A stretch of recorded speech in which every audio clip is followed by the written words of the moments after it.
Hello, good morning everybody. It's currently let me check my watch. 5:51 on Saturday the 20th of July. Now I haven't made a video for about 3 or 4 days now. Just quick. This one's going to be a quick one. If there's any background noise, my apologies. It literally, I've gone into my living room and my kitchen, and the room was so hot. I've had to open the windows, the patio doors, and put the fan on. So there will be a little bit of background interference, but my apologies. Anyway, little update from what I've been up to in the past few days. I don't know whether I'd actually had the fall by Tuesday or not, but I slipped and fell twice. I think I had actually. I think it was Monday or possibly Tuesday. I had a shower anyway. Slipped and fell in the shower and sprayed some WD-40 onto my chair, but I didn't realise my chair WD-40 makes vinyl floors, laminate flooring, very slippery, and as I was getting the mop bucket to clean it up, I slipped over and I really hurt myself because I've got an issue with my back and my knees at the moment. I'm under the GP. I get pain relief prescribed to me, but I slipped and fell. So twice, I had accidents twice in the same day. And I've been in absolute agony ever since. So I spoke to the doctors about it. They wanted to see me, but I couldn't see them on the Wednesday. They wanted to see me on the Wednesday, I think. I couldn't see them on the Wednesday. I was in too much pain. But on the Thursday, I had an appointment in the afternoon. So yet again, I couldn't see the GP. But they triage you now. My doctors triage you, so you do everything online. And they sent me a link saying that I needed to make an appointment, but he said the appointment's valid for 7 days, but every time you log in, if you don't do it on the actual day that they send it to you, you can never get an appointment. You've got to ring the doctor's surgery, and then they make you an appointment, which is what I did do yesterday.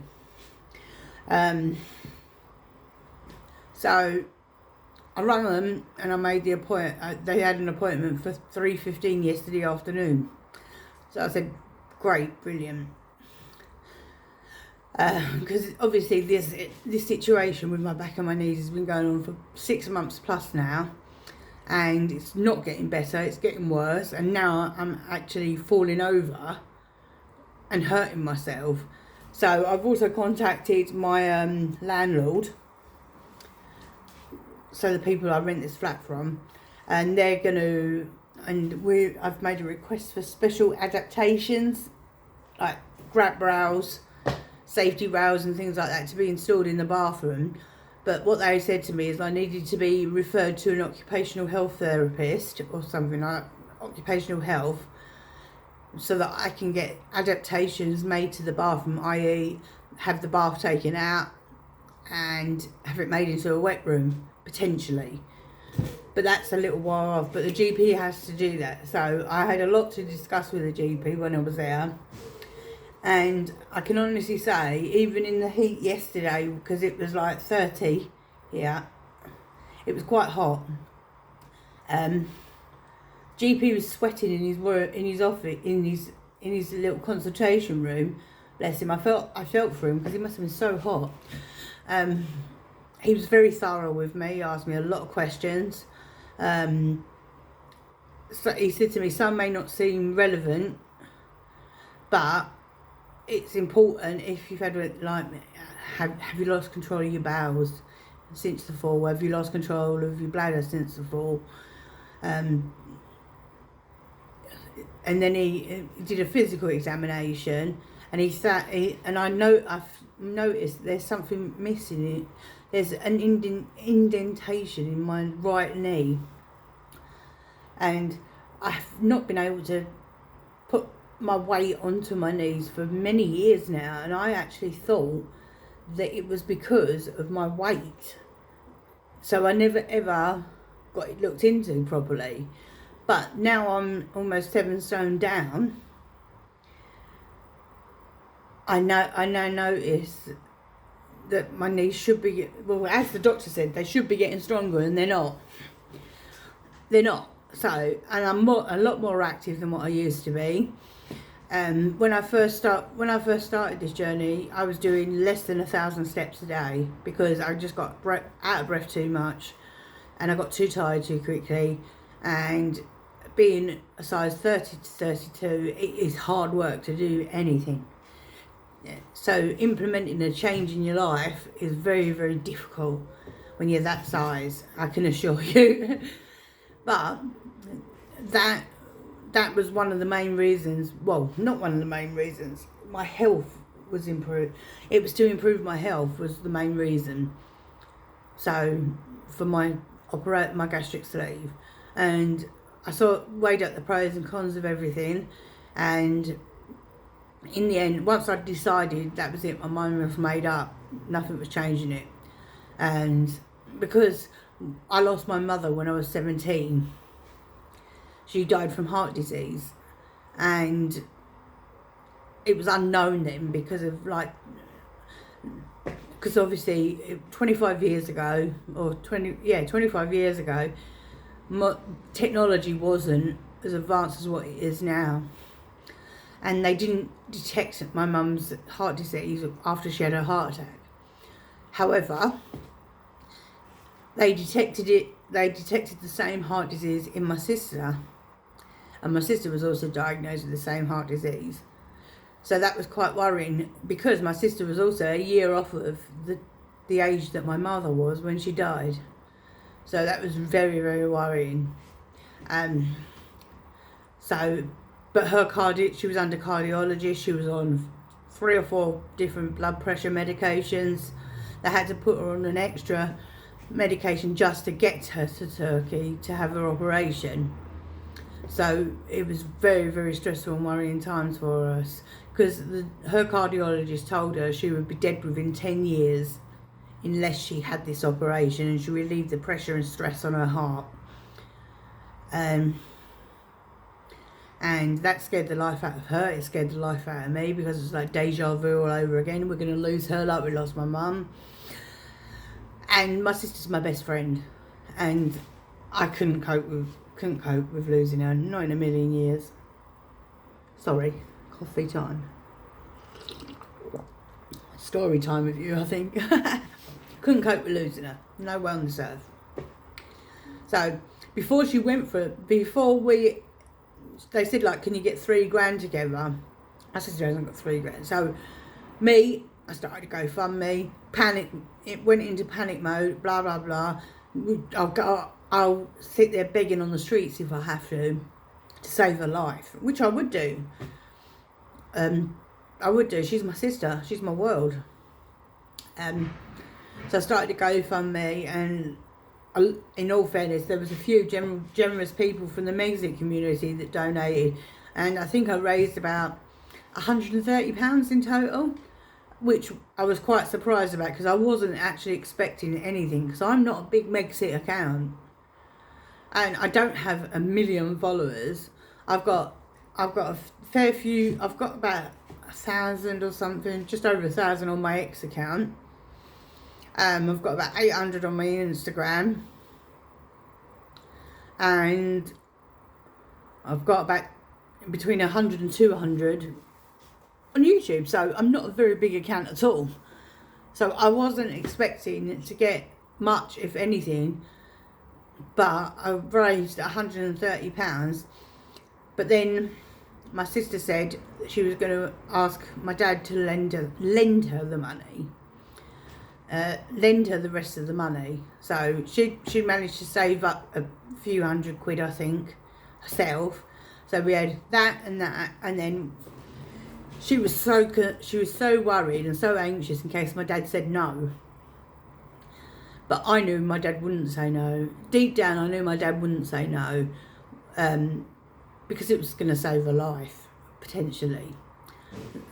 So basically what she was doing was she was asking for her inheritance before my dad actually died to save her life. But it's a no-brainer, really. And that was the thing, though. My sister, she couldn't ask him. She froze. She said, what if he says no? What am I going to do? And I said, in the end, I got so sick of her faffing about over it because her life's on the line. It's not like, yeah, we can afford to be complacent on it. But she was just so anxious in case he said no. How was she going to feel then? And how was she going to react? I said, do you want me to ask him? And she said, yes, please. So I did.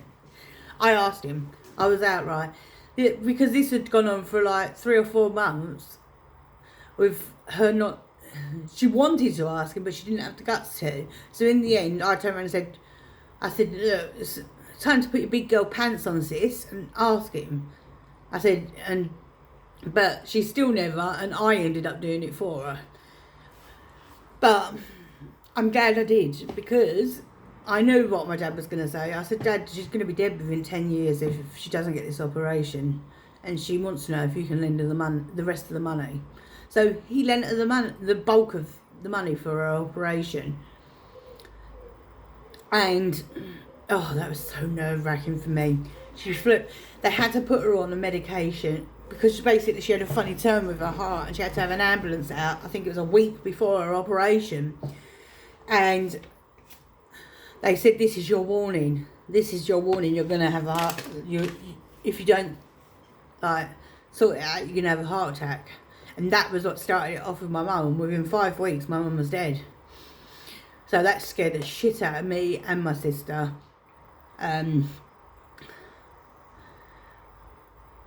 Because I was there, in all fairness, I was there when my mother died. I was there when my mum had the heart attack 5 weeks before. I went to the hospital with my mum because my sister was... Basically, my mum saw firsthand which one of her children was going to be able to cope with her being ill. We had a dry run before she actually died. And my sister went to pieces. She was with my brother. She had my brother and she was bringing him home. She had it because she had her own. She had a 6 month. She had a baby. She hadn't long had a baby. My niece, and she had my nephew as well. So she had 2 kids of her own, and my brother used to go and play with them quite a lot because my brother he's disabled. So he used to go and play with them quite a lot. They're his niece and nephew. But she was bringing... I said, Mum's had a funny turn. I'm waiting for an ambulance, blah, blah, blah. So, but she then brought my brother back. My dad was there anyway to look after him, so that didn't matter. And literally, as they brought my mum, they was taking my mum, because I lived in flats above shops. And as they was taking my mum down to the ambulance downstairs, my sister and my brother was coming up, and they had my mum strapped to the chair and everything else. And my brother freaked out because he was only 5 at the time. He freaked out, started grabbing at the chair, wanting to get free his mum. He thought his mum was trapped. He didn't understand at all. And my sister then went to pieces, and she was like panicking, and didn't know what to do. And I said, sis, get him out of here. Get him out of it, meaning my brother. So, and then my mum saw firsthand what one of her children was going to be able to deal with a situation like that without losing their shit. And it was clearly me. And then I went to the hospital with my mother, and I remember the hospital was that busy. They put you that busy at the time. They put her in the middle of the A&E department. There was just loads of beds while they were waiting for cubicles to become free, while they were processing people. And my mum was in there for a little while, first of all, and they didn't know she was having a heart attack at first. Nobody knew. And it was like, it was quite a surreal experience spending the time with her. And then when they actually moved my mum into a cubicle, I noticed there was all dry blood on the floor, from where the cleaners hadn't cleaned it up. They was that busy. And my mum said, oh, it's getting painful again now. So I went, let me go and get someone. Don't worry, Mum, I'm here. I'm holding your hand, I'm here, don't worry. And literally, I don't know how I was so calm. But I was. The adrenaline, whatever, something took over. And so they then did further tests and everything else, and they said that she was having a heart attack. It was a blockage in one of her main arteries, of her heart. So I was like, wow, shit, okay, this is serious. This isn't just indigestion, it's what we first thought. So they kept my mum in. I think they kept her in for about a week or something like that. But just the same day, we found out that her sister, sorry, I get dry throat. Her sister had actually been admitted to the same hospital on the same day. One had a heart attack, one had a stroke. So it was like, but neither one knew the other one was in there.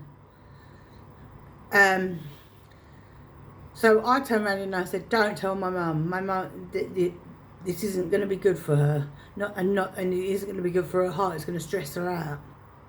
Somebody did tell her. I don't know who it was.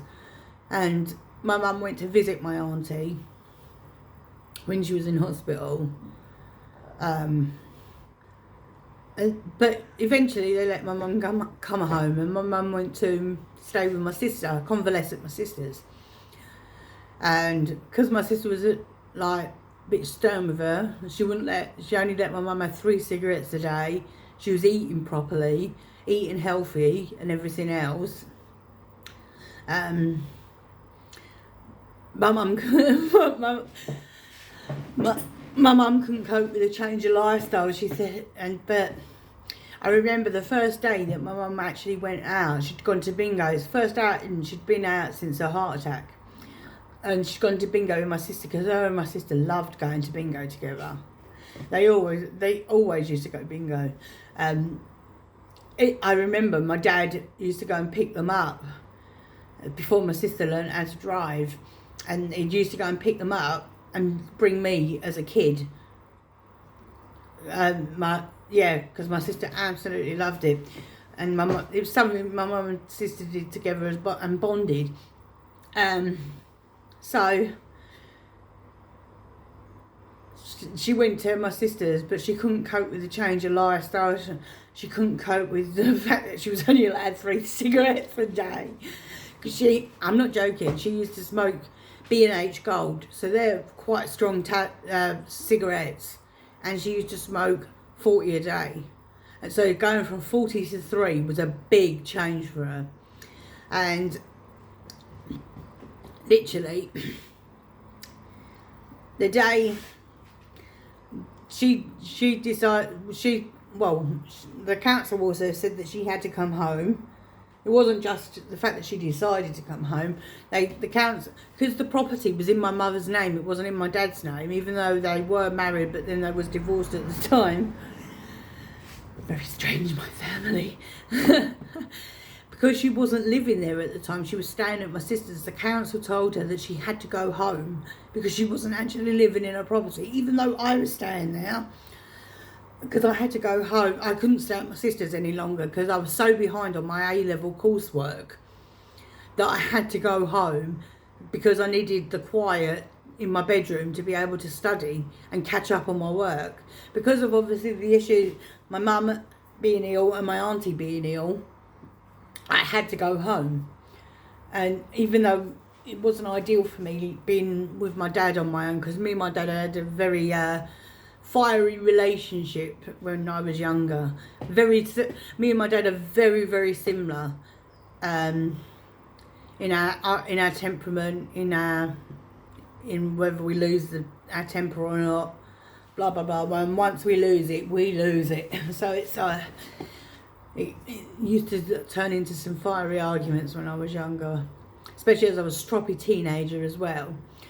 That made it even worse.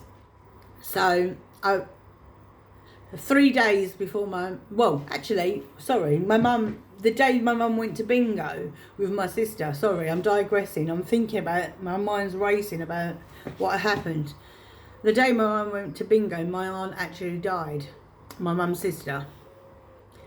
And I was sobbing my heart out when I found out, but I was also saying to him, you can't tell my mum, that will kill her, it's gonna kill her, you can't do it, and all this. I was in absolute hysterical, I was. But they had to tell her, her sister had just died. But I spoke to her on the phone and I said, Mum, are you alright? What's going on? How are you? Because by that point, we'd also had our home phone cut off as well. Because everything had gone to shit. Because my mum had not been at home and not been able to pay the bills and everything else. And everything had just gone to shit. We got cut off our home telephone, so we didn't even have a home phone at the time by this point. So I was talking to her on my aunt's phone, because my aunt lived literally up the other end of the shops. My mum's other sister, because my mum's one of 10 kids. So I was going, Mum, are you okay? Promise me that you're okay. And she said, yes, I'm fine. She went, it was a bit of a shock. She said, but I'm all right, don't worry. And I said, I thought this was going to kill you. I really was. And then she was calming me down, because I was hysterical, absolutely hysterical. Not just because my aunt had just died, but because I thought I was going to, the stress of it was going to kill my mother as well. And I remember seeing my aunt. I was only 17 at the time, and I went to see my aunt in the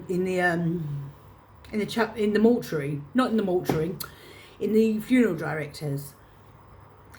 I went with my mum and my sister, and I remember my mum looking at my auntie, and my auntie looked absolutely terrible with her makeup and everything else. She looked absolutely terrible. She looked white as a ghost. And my mum turned around and she said to my sister, she went, when I go, she went, don't you ever let me look like that. And I was like, what are the things to say? But it was the first dead body I'd ever seen, so I didn't know what to expect. But then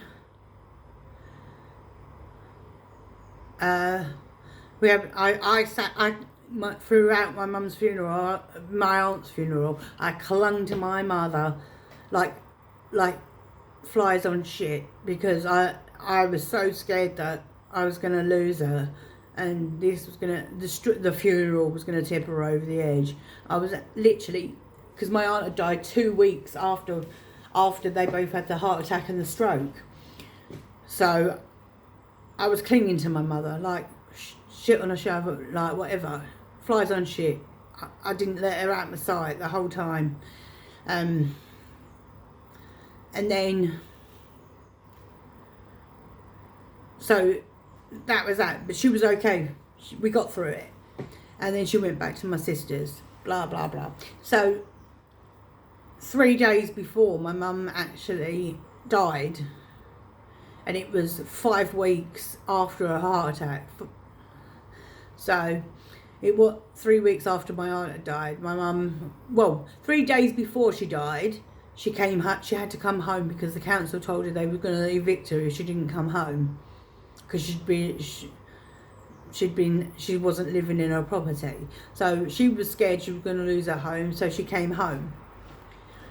But she also couldn't cope with the fact that my sister used to make her have she was only allowed 3 cigarettes a day, and she couldn't cope with only 3. The nicotine withdrawal was too much for her, bless her.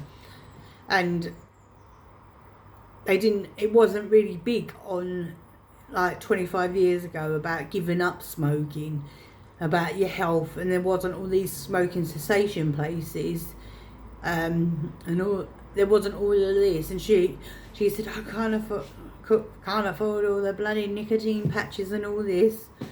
But now you can get them pretty much for free with the GP, can't you? Because it's a lifestyle change and they recommend it. But back then it wasn't. She didn't want to give up smoking. She didn't want to. But she came home, and I remember. So she came home on the Friday, and she was all right on the Friday. She wasn't feeling too great, but she'd gone down and got herself some more cigarettes. So, and I remember I worked in a fish and chip shop part-time while I was at college, and I was at work on the Saturday night. And I used to work till 11 o'clock working in a fish and chip shop. And I remember getting a phone call from my mum's best friend. And they said, we've had to call an ambulance out to your mum. Blah, blah, blah. They've diagnosed her with emphysema. And your mum had a funny turn. I said, is she all right now? Do you need me to come home? They said, no, she's fine. Your mum said, stay at work and come home once you finish your shift. So I always used to bring my leftovers home, like stuff that we was going to throw away. I used to bring some stuff home for my mum, my dad, my brother, anything that we could throw away. And sometimes I used to pinch a few bits, because my brother they used to do these racks of like ribs in barbecue sauce. And my brother absolutely loved them. But we used to reuse them the next day. So we used to put them in the fridge after and then reuse them the next day. So generally we never had any waste of that. But most of the nights I'd either bring him home I'd sort him out with half a rack of ribs, and I'd wrap it up, and I'd take it home for my brother, because my brother absolutely went nuts when I brought him ribs home. He loved them. I absolutely loved them. So I think I brought some fish and some sausages and batter, blah, blah, blah, home for them. I think it was the southern fried, what it was the southern fried chicken, because we used to sell southern fried chicken, ribs, and like either half a chicken, or you could buy a quarter of a chicken, or a whole chicken if you wanted to, roasted chicken. So we used to do them. So they always got, I think they went back in the fridge.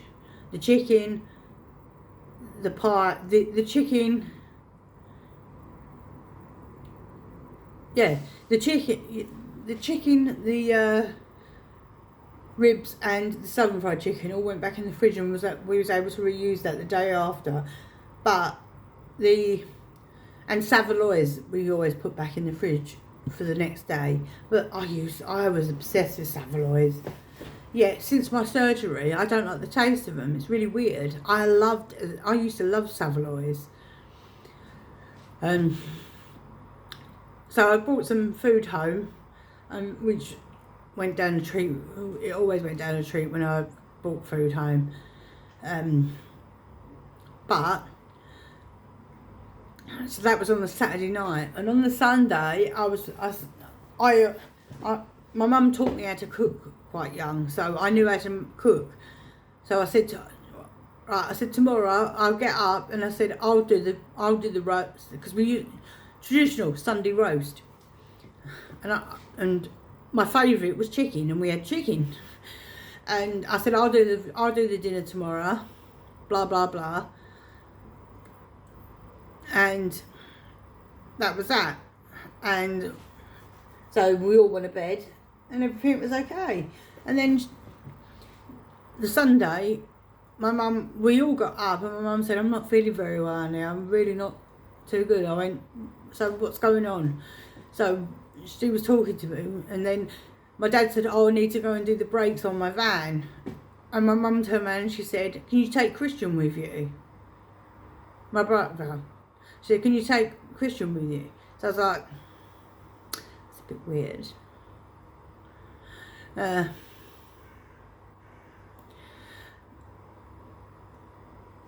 But it wasn't unusual for my dad to take us with him to when he was doing jobs. He used to take me to work with him over weekends because my dad was a workaholic. So my dad took my brother down there, and I said, well, in a little while I'll start get doing dinner. And it went on for a little while. My mum said, I'm really not feeling very well, Annie. I think we need to call an ambulance. So I walked up, I said, okay, I'll go up to my auntie's. Give me 1 second, sorry.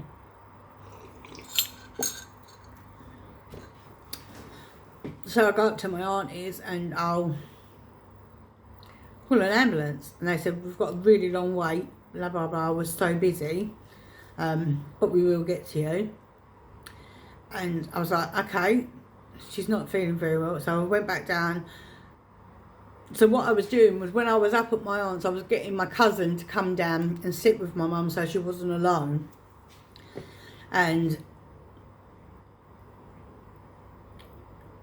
But when this went on for quite a while. So obviously the Sunday roast went out the window. My mum wasn't very well. And it went on for a while because the ambulance crew is so busy. And I think I went up there I went up to my aunt's 3 or 4 times to call them because she was getting worse and worse and worse. And I didn't tell my dad. I didn't tell my sister. I didn't tell anyone. Well, actually, I think I didn't tell anybody at the time because I thought, well, let's see what the ambulance crew says first. Let's see what's going on. Let's see. And then, so basically, and I remember my mum saying, I need to go to the toilet, Annie. So she went, but I can't make it up the stairs. So I got her a bucket, and she went number 2 in the bucket. And that I thought was weird, but I still didn't, it didn't register with me that my mum was seriously ill that day. And the ambulance crew turned up. When they eventually turned up, hours later, my mum went out. My mum started freaking out. As soon as the ambulance crew was there, she freaked out. She was going, "Don't let me die, please! Don't let me die! I don't want to die! Please don't! I can't die! I've got kids! I can't die! Please don't let me die!" And I was like, "What the fuck is going on here?" And then the ambulance crew could see I was like, whoa, what's going on? So the ambulance crew said to me, can you do us a favour, Annie? Can you go downstairs and wait by the ambulance? We're going to settle your mum. We're going to settle your mum, and then we're going to bring her down, and then we're going to take her to the hospital. I said, can you lock the front door before we go? Because my dad stands at the back. So they said, yeah, we can do that. So they did all of that. So as I went down the stairs, I went at the back. I said, Dad, Mum's not feeling very well. We've got an ambulance crew here. We're going to take her to hospital. They're going to take her to hospital and check her out. So, okay, everything was fine. And I still didn't register. And then as they brought my mum out, I noticed my mum she'd gone grey. She'd literally gone grey. And my mum was always quite red in the face. She had colour in her cheeks. She was a big lady, but she had colour in her cheeks. And but she was grey. I was like, oh God, she looks awful. And then they brought her down the stairs, they went to put her in the ambulance, and as they went to put her in the ambulance, she looked at me and she went, Annie? And I went, yeah, Mum. She went, I can't breathe anymore.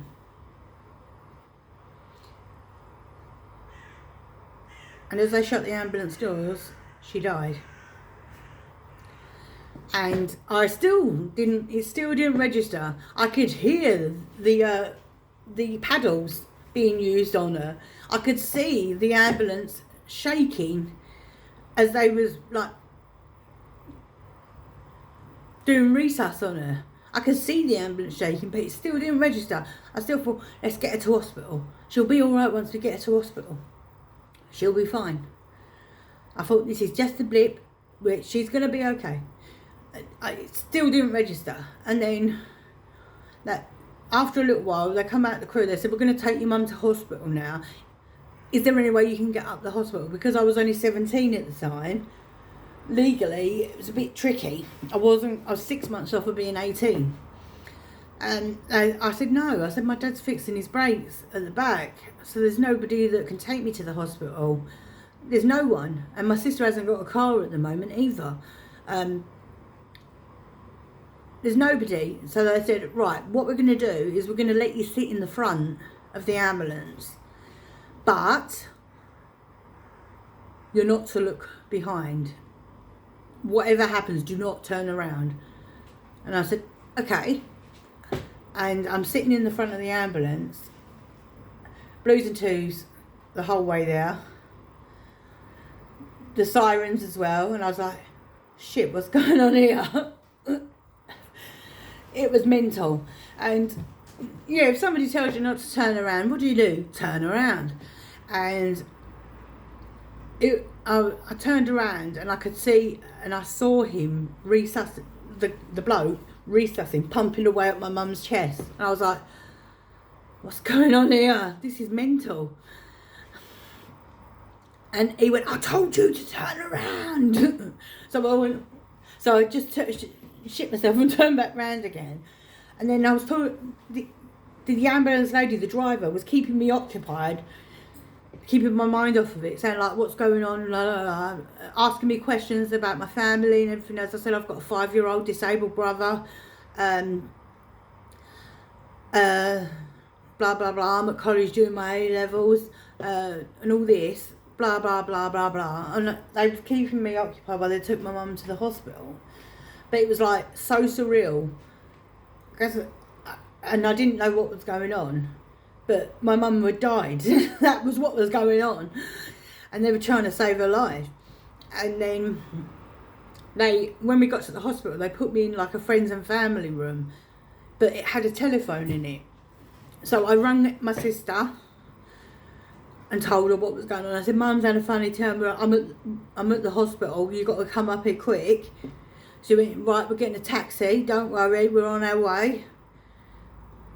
Me and her and her other half, we're getting a taxi, don't worry, we're on our way. And I was sitting there all on my own. I was like, what's going on? And they kept me there, and it felt like forever. And because my sister, the taxi driver that they sent to take my sister to the hospital, took absolutely forever. So I rang my auntie, I rang this person, I rang that person, just to tell them what was going on with my mum. I said, we're at the hospital, Mum's had a funny turn, she's going to be all right.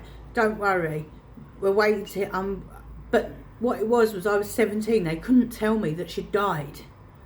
Legally, they couldn't tell me. So I had to have an appropriate adult there before they could even tell me that my mum was dead. So as far as I was concerned, she was still alive. Because nobody had told me otherwise yet. And I remember, literally, as soon as my sister got there, and I hugged her, I hugged her boyfriend, and then the woman that was sitting with me, there was a woman, nurse who sat with me. She went, I'm going to go and get the doctor now. I was like, okay, what's going on here? We'll finally find out what's going on. And then the doctor came in, and he told us that she died. And I was like, no, she was fine. She was fine an hour ago. She was fine. She can't be dead. And then I literally broke down. I said, no, my mum can't be dead. No, my mum can't be dead. And my sister was in bits. I was in bits. And it was awful. But then they said, we need you to go and identify the body, my sister. Formally identify her. And I said, I need to see her. Emma, I need to see her. And they went,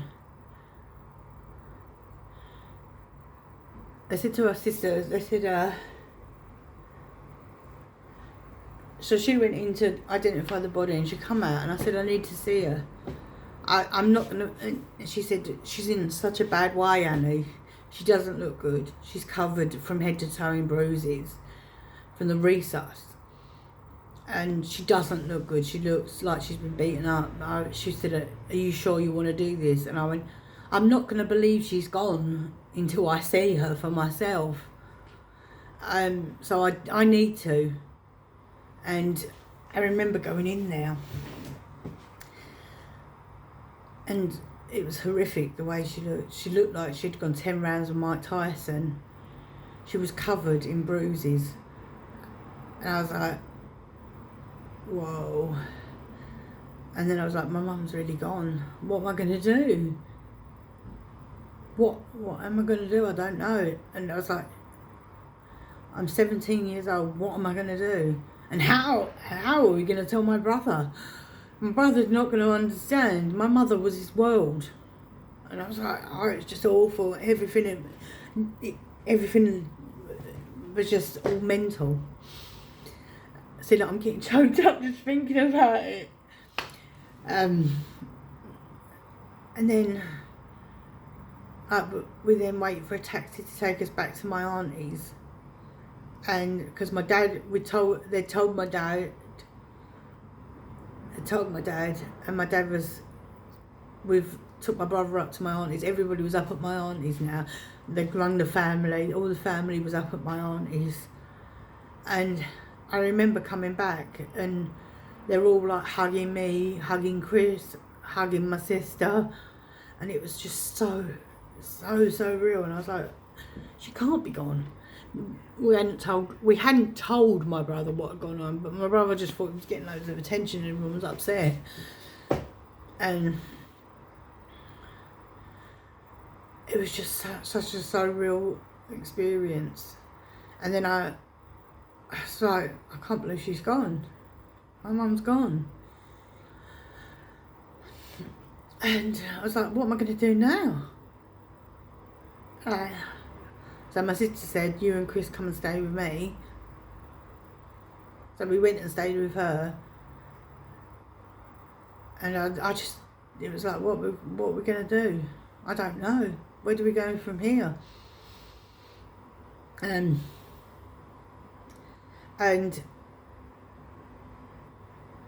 so after my mum died, I was like, I can't catch up on my coursework now. My mother's just died. It's too much.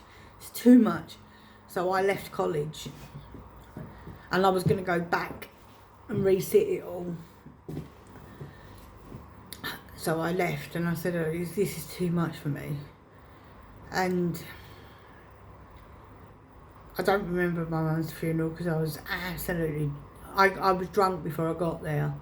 But I remember my sister did her makeup before they sealed the coffin. So they put, like, in the funeral thing, they put the base coat on you, don't they, to hide the bruising. So she looked like, going in there, she was in the funeral directors for about a week, I think, for a funeral. So I was going in there every day and spending like about an hour with her. I was chatting to her and everything else. It was a refrigerated room. So I was going in there, chatting away to her, and I think I remember my sister was that tired and that stressed out that she actually went in there and she fell asleep. She fell asleep and they woke her up, and she was like, because obviously your body temperature drops when you're asleep, teeth were chattering and everything else. She was like, she fell asleep in there. And I was going in there and I was talking to her and everything else. The day of my mum's funeral, my sister put a packet of, in the coffin with her, she put 20 Bensons and a lighter. And we put pictures of me, Emma and Chris in there as well, so that she had her kids with her, so she wasn't on her own. And before they sealed the coffin, the day of my mum's funeral, my sister did her makeup. Nobody saw what my mum looked like with her makeup on, but my sister did her makeup before they sealed the coffin. And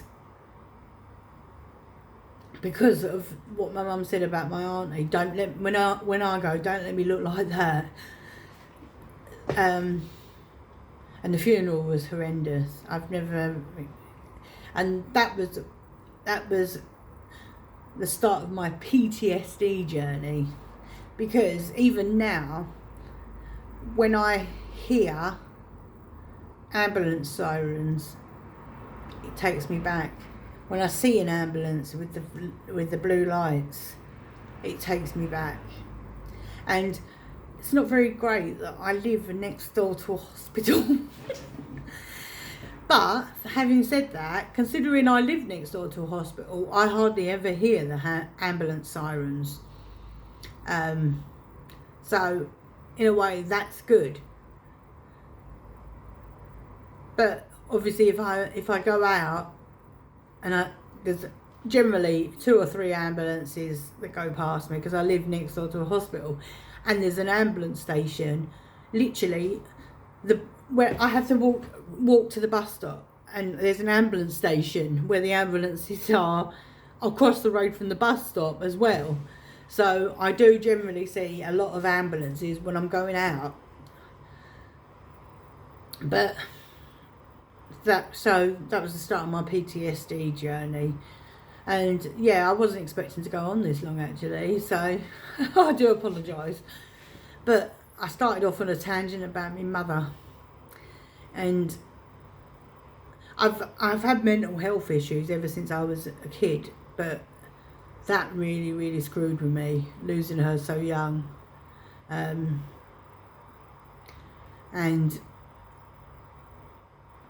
people say, like, you get over it, it gets easier. It doesn't get easier. You just learn to live with the pain. And every year when it's because my mum died 2 days before her birthday, so every year, and then 3 weeks before Mother's Day, so every year when it takes me back to, I think it's February, every February, I have a bad February, March, because it's the day she died, her birthday 2 days later, and then Mother's Day 3 weeks later. So I'll never get over losing her, never in a million years. She was a wonderful woman, but I also know that my mum wouldn't want me to sacrifice my life because I miss her. So that's one of the main reasons why I did what I did. I had the operation to give me my life back and to improve my health, so I didn't end up like her. Because I'm 42, so, and I was a size 30 to 32, which was, I think my mum was a size 24 when she died. So I was even bigger than her. So it was only a matter of time before I ended up with the same heart problems and everything else as my sister and my mother. So I knew I had to have the operation. And after it went so well for my sister, and my sister lost so much weight and her health improved, my dad then pushed for me to have it done. Bless him. And he paid for my operation. So because I could never have afforded it without my dad. So he paid for my operation, and now, 7 stone down, I'm a different person. So, have a great day, everybody. I'm wrapping it up now because I've talked about some quite shocking things and I don't really want to talk about it anymore. So, I'm going to wrap it up and then I'm going to get on with my coffee because it's gone cold now. So I need to warm it up in the microwave. But have a great day, everybody, and you all take care. Much love.